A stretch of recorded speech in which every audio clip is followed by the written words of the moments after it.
بہت سارے لوگ یہ کہتے نظر آتے ہیں کہ آج کل مہنگائی بہت ہے، ہماری جو ارننگز ہیں وہ کم ہیں، ہماری اسپینڈنگ زیادہ ہیں، ہمیں خرچہ پورا نہیں ہوتا ہے، کوئی وظیفہ بتا دیں رزق میں برکت کے لیے۔ آج میں نے آپ کو وہ وظیفہ بتانا ہے کہ کسی عام آدمی سے نہیں، خود نبی پاک علیہ الصلوۃ والسلام نے ایک صحابی رسول کو یہ وظیفہ بتایا۔ غور سے سنیے، بالخصوص اگر آپ کسی وجہ سے رزق کی تنگی کا شکار ہیں، آپ کو مہنگائی ستا رہی ہے اور آپ کی ارننگز اور اسپینڈنگ میں ڈفرنس ہو گیا ہے۔ نبی پاک علیہ الصلوۃ والسلام کی بارگاہ میں ایک صحابی رسول آئے اور عرض کرتے ہیں، اس حدیث کے راوی ہیں حضرت سہل بن سعد رضی اللہ تعالیٰ۔ آپ کہتے ہیں ایک شخص نبی پاک کی بارگاہ میں حاضر ہوا، اس شخص نے پیارے آقا علیہ الصلوۃ والسلام سے یہ کمپلین کی کہ حضور پیسے پورے نہیں ہو رہے، گھر بڑا ہے، کھانے والے زیادہ ہیں، میری روزی میں تنگی ہے۔ نبی پاک نے اسے رپلائی کیا دیا؟ نبی پاک نے فرمایا جب بھی گھر میں جایا کرو تو گھر میں جا کر سلام کیا کرو، چاہے گھر میں کوئی ہو یا نہ ہو، پہلی بات۔ پھر فرمایا اس کے بعد میری ذات پر، نبی پاک فرماتے مجھ پر درود پڑھا کرو۔ پھر تیسری بات فرمایا پھر ایک بار سورہ اخلاص پڑھ لیا کرو۔ اب میں ریپیٹ کروانا چاہوں گا، جس طرح آپ اپنے اسکول، کالج، یونیورسٹی کا سبق یاد کرتے ہیں، تھوڑا سا اس کو ریوائز کر لیں تاکہ آج یاد ہو جائے۔ 3 باتیں نبی پاک نے فرمائی۔ پہلی بات، گھر جا کر سلام کرنا ہے۔ کیا کریں گے گھر جا کر؟ کوئی ہو یا نہ ہو۔ پھر اس کے بعد آپ نے نبی پاک پر درود پڑھنا ہے، پھر سورہ اخلاص پڑھنی ہے۔ یہ 3 باتیں نبی پاک نے صحابی رسول کو بتا دی۔ اب رزلٹ کیا، ریوارڈ کیا ملا؟ اس شخص نے ایسا ہی کرنا شروع کر دیا۔ آفٹر دیٹ رزلٹ کیا ملا؟ اللہ نے اتنے رزق میں برکت ڈال دی کہ اس کے پڑوسیوں اور رشتہ داروں کو بھی وہ بانٹنے لگ گیا۔ درود پاک، سبحان اللہ، یہ ایک ایسا وظیفہ ہے کہ نہ جانے اس کے کتنے فوائد ہیں۔ آپ کو جو پرابلم ہے آپ درود پاک پڑھیں اس نیت سے، اللہ پاک اپنے کرم سے، اپنے حبیب علیہ الصلوۃ والسلام کے صدقے اس پرابلم کو دور کر دیتا ہے۔ تو براہ کرم اگر میرا کوئی بھائی، میری کوئی بہن، کوئی ویور کسی طرح کی بھی رزق کی تنگی کا شکار ہے، یہ وہ وظیفہ ہے، یہ وہ فارمولا ہے جو خود نبی پاک علیہ الصلوۃ والسلام نے عطا فرمایا۔ جب بھی گھر جائیں سلام کریں، درود پاک پڑھیں، سورہ اخلاص پڑھیں۔ اللہ کریم سے دعا ہے رب کریم ہم سب کے رزق حلال میں برکت عطا فرمائے۔ آج میں جس ٹاپک پر آپ سے اسپیشلی بات کرنا چاہتا ہوں کہ دنیا میں بہت ساری ایسی چیزیں ہیں کہ جس کے لیے میں اسٹرگل کرتے ہیں۔ Why you here to study? آپ کیوں آئے ہیں پڑھنے کے لیے؟ آپ کو ایک برائٹ فیوچر چاہیے۔ آپ بہت سارے ہوں گے جو ٹنڈو جام کے رہنے والے نہیں ہوں گے، کوئی حیدرآباد سے ہوگا، ہو سکتا ہے سندھ کے دیگر شہروں سے آپ آئے ہوں گے۔ انسان اپنی لائف میں بہت ساری اسٹرگل کرتا ہے and he have no guarantee to take a good future. اس کے پاس یہ گارنٹی نہیں ہوتی کہ میں یہ اسٹرگل کروں گا تو بہت اچھا فیوچر ہو جائے گا، بٹ ہی از ٹرائنگ، اور کرنی چاہیے۔ پڑھائی اچھی کروں گا تو اچھی جاب مل جائے گی، جاب مل جائے گی تو اچھے انسینٹیوز مل جائیں گے، میں آگے جا کے اپنی فیملی کو سپورٹ کر سکوں گا۔ لوگ ملک چھوڑ کر دوسرے ملک چلے جاتے ہیں کہ چلو فیملی یاد تو آئے گی، وطن کی یاد بھی ستائے گی، وہ کلچر، وہ آرام بھی نہیں ملے گا، مگر پھر کچھ عرصے کی محنت کے بعد وہ دن آئے گا کہ میں اپنی فیملی کو کوئی اچھا سپورٹ کر سکوں گا۔ اگر یہ سب کچھ جائز طریقے سے ہے تو یہ ٹھیک ہے، رزق حلال کمانا بھی عبادت ہے۔ But what is my topic today? میں بتانا کیا چاہتا ہوں کہ ہم دنیا میں اسٹرگل کرتے ہیں کسی چیز کو پانے کے لیے، but we have no guarantee to find these beautiful rewards.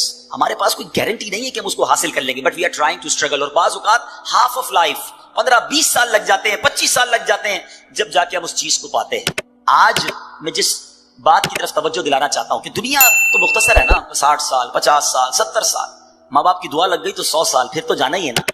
آخرت میں وہ کیا چیز ہے جو ایک مسلمان کا مطمع نظر اور الٹیمیٹ گول ہے کہ مجھے وہاں جانا ہے اور وہ حاصل کرنا ہے؟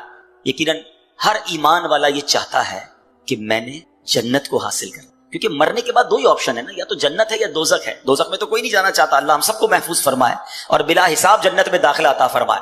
بٹ کوسچن یہ ہے کہ کیا جنت میں جانے کی کوئی گارنٹی مل سکتی ہے؟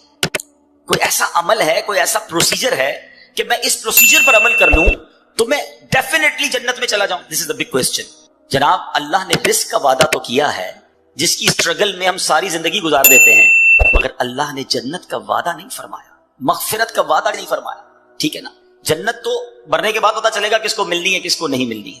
آج جو ٹاپک ہے میرا کہ کیا جنت کی گارنٹی مل سکتی ہے؟ جی ہاں، آج میں نے آپ کو انشاءاللہ احادیث کے ذریعے کچھ بتانا ہے کہ جنت کی بھی گارنٹی مل سکتی ہے۔ And this is not a big deal. We have to do something جو ہم نے اپنی لائف میں کرنا ہے اور ہم جنت انشاءاللہ گارنٹیڈ حاصل کر سکتے ہیں۔ اور جنت ہے کیا؟ مثال کے طور پہ آپ کو جب تک ریوارڈ ہی نہیں پتا کہ آپ یہ حاصل کر لیں گے اگر یہاں یونیورسٹی سے اس گریڈ میں پاس کر لیں گے، تو آپ پڑھتے ہی نہ، آپ کو نظر آ رہا ہوتا ہے کہ یار یہاں پہنچوں گا تو یہ مل جائے گا۔ میں مختصر حدیثوں کے ذریعے اور قرآن پاک کی آیات کے ذریعے پہلے تھوڑا سا ڈیفائن کرنا چاہتا ہوں کہ اللہ نے جو جنت بنائی ہے وہ ہے کیا، وہ کتنا بڑا ریوارڈ ہے، کیا اس سے بڑا بھی رب کا کوئی انعام ہے؟ سبحان اللہ. حضرت ابو ہریرہ رضی اللہ تعالیٰ عنہ حدیث کے راوی ہیں اور ترمذی شریف کی حدیث ہے.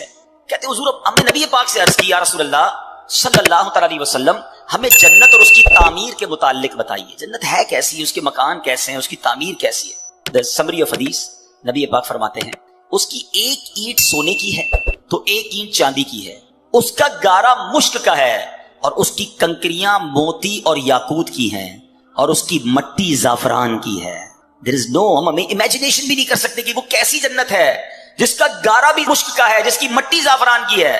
نبی پاک علیہ الصلوۃ والسلام ایک اور جگہ فرماتے ہیں, مسلم شریف کی حدیث ہے, حضرت ابو ہریرہ رضی اللہ تعالیٰ عنہ حدیث کے راوی ہیں, رسول کریم علیہ الصلوۃ والسلام نے فرمایا اللہ تعالیٰ نے ارشاد فرمایا کہ میں نے اپنے نیک بندوں کے لیے ایسی ایسی نعمتیں تیار کر رکھی ہیں جن کو نہ تو کسی آنکھ نے دیکھا ہے, نہ اس کی خوبیوں کو کسی کان نے سنا ہے, اور نہ کسی انسان کے دل پر اس کی ماہیت کا خیال گزرا ہے. اس کا مطلب کیا ہوا؟ آج میں آپ کو کہوں کہ دنیا کا سب سے اچھا گھر کون سا ہے, آپ انٹرنیٹ پہ سرچ کریں گے آپ کو دنیا کا سب سے مہنگا گھر نظر آ جائے گا. You can imagine, you can see the pictures of that beautiful house. میں کہوں گا بتاؤ دنیا کی مہنگی سواری کون سی ہے, آپ جناب کسی کا پرائیویٹ جیٹ نکال کے بتا دیں گے کہ دیکھیں یہ کتنی بڑی سواری, کتنی مہنگی سواری ہے. اچھا خوراک دنیا کی کون سی سب سے اچھی ہے, آپ سرچ کر کے مہنگے سے مہنگے کھانے میرے سامنے رکھ دیں گے کہ جناب اس 5 اسٹار 7 اسٹار ہوٹل کا کھانا دنیا کا سب سے بیسٹ ہے. Because we have to chance to see those pictures. ہم پکچرز دیکھ سکتے ہیں, ہم امیجن کر سکتے ہیں کہ رب فرماتا ہے, حدیث قدسی ہے, نہ کسی آنکھ نے دیکھا, نہ کسی کان نے سنا, نہ کسی ذہن کا خیال پہنچا, ہماری امیجنیشن سے بھی بیونڈ, ہم سوچ بھی نہیں سکتے. اللہ نے وہ جنت میں نعمتیں تیار کر رکھی ہیں, تو پھر کیوں نہ جنت کی تیاری کی جائے, پھر کیوں نہ جنت کے لیے اسٹرگل کیا جائے. اب سوال یہ پیدا ہوتا ہے کہ جناب ہم یونیورسٹی سے فارغ تو ہو جائیں گے, بڑی ڈگری حاصل کر لیں گے, مگر جس پوسٹ پر جانا ہے وہاں 4 ہی پوسٹ اویلیبل ہیں, 400 اسٹوڈنٹ میں سے 4 کو سیٹ ملے گی. کیا جنت بھی ایسا ہی ہے کہ ہم سارے ہی کوشش کر لیں, بلکہ دنیا کے سارے مسلمان کوشش کر لیں, تو کیا سلیکٹڈ سیٹس ہیں جنت میں؟ جگہ تھوڑی تو نہیں, اربوں مسلمان ہیں, کون جنت میں جائے گا؟ سبحان اللہ. سنو میرے رب کی جنت کتنی بڑی ہے. ترمذی شریف کی حدیث ہے, نبی پاک فرماتے ہیں کہ جنت میں 100 منزلیں ہیں اور ان میں سے ہر 2 منزلوں کے درمیان اتنا فاصلہ ہے جتنا زمین اور آسمان کے درمیان فاصلہ ہے. میرے رب کی جنت بہت بڑی ہے, اس کی جنت بڑی وسیع ہے. اب سنو, یہاں دنیا میں کوئی مہنگا لباس پہن لے ہم ڈی مورلائز ہو جاتے ہیں, مگر جنتیوں کا لباس کیا ہوگا؟ قرآن کہتا ہے وہ اس میں سونے کے کنگن پہنائے جائیں گے اور سبز کپڑے قریب اور کنادیس کے پہنیں گے. جنتیوں کو جنتی لباس پہنایا جائے گا. سنو, جنتیوں کی عمریں کتنی ہوں گی؟ ہو سکتا ہے دنیا سے کوئی 70-80 سال کی عمر میں جائے, کوئی بچپن میں چلا جائے. حدیث پاک کا مضمون ہے کہ اہل جنت سے کوئی چھوٹا یا بوڑھا مر جائے گا تو اسے جنت میں 30 سال کا بنا دیا جائے گا. سارے جنتی جو ہیں وہ 30 سال کے ہوں گے. سبحان اللہ. اب جنتیوں کا کھانا کیا ہوگا؟ قرآن کہتا ہے وَفَاكِهَةٍ مِّمَّا يَتَخَيَّرُونَ وَلَحْمِ طَيْرٍ مِّمَّا يَشْتَهُونَ, اور میوے جو پسند کریں اور پرندوں کا گوشت جو چاہیں. سبحان اللہ. نبی پاک علیہ الصلوۃ والسلام فرماتے ہیں جنتیوں میں جو سب سے نچلے درجے کا جنتی ہوگا, لوئسٹ گریڈ یا کیٹیگری کا جنتی ہوگا, اس کے ساتھ 10,000 خادم کھڑے ہوں گے. سب کے ہاتھ میں 2 پیالے ہوں گے, دونوں پیالوں میں ایک سونے کا ہوگا, ایک چاندی کا ہوگا. ہر پیالے میں کھانے کی ایسی قسم ہوگی جو دوسرے میں نہ ہوگی. وہ آخر سے بھی ایسے ہی کھائے گا جیسے شروع میں کھائے گا. اس کو اس طرح سمجھیے, آپ کو بھوک لگی ہو اور بریانی آپ کو بڑی پسند ہو, آپ بریانی کا پہلی پلیٹ کھائیں گے بہت شوق سے, بڑی رغبت سے کھائیں گے. اگر دوسرا کھائیں گے تو اب پیٹ بھر چکا ہوگا, اتنی لذت نہیں آئے گی. فرمایا جنت میں بندہ جتنا کھائے گا اس کی لذت میں کمی نہ ہوگی, ہر نوالا پہلے نوالے جیسا ٹیسٹ دے رہا ہوگا. سبحان اللہ. اسی طرح جنتیوں کا مشروب کیا ہوگا؟ رب کا کلام فرماتا ہے یطوف علیہم ولدان مخلدون باکواب واباریک وکأس من معین لا یصدعون عنہا ولا ینزفون. قرآن فرماتا ہے ان کے لیے گرد پھریں گے ہمیشہ رہنے والے لڑکے, کوزے اور آفتابے اور جام, اور آنکھوں کے سامنے بہتی شراب کہ اس سے نہ ان کے سر میں درد ہو اور نہ ہوش میں فرق آئے. ایسی پاکیزہ شراب ہوگی جو بدہوش کرنے والی نہیں ہوگی. اے دنیا کی گندی شراب پینے والو, اے دنیا کے حرام کھانے والو, اے دنیا کی حرام روزی کما کر اپنے مہنگے لباس خریدنے والو, تھوڑا صبر کر لو, حرام سے بچا لو. اللہ نے جنتیوں کے لیے جنتی لباس, جنتی کھانے اور پاک شراب تیار کر رکھی ہے. اور سنیے, آج بڑا عجیب کلچر ہو گیا ہے, مجھے بولتے ہوئے بھی اچھا نہیں لگ رہا, مگر چونکہ ینگسٹرز بیٹھے ہیں اور شیطان زیادہ حملہ آور ہوتا ہے. آج مرد و عورت کے جو معاملات ہیں, آج جس طرح بے پردگی اور بے حیائی بڑھتی جا رہی ہے, آج اپنے نفس کے لیے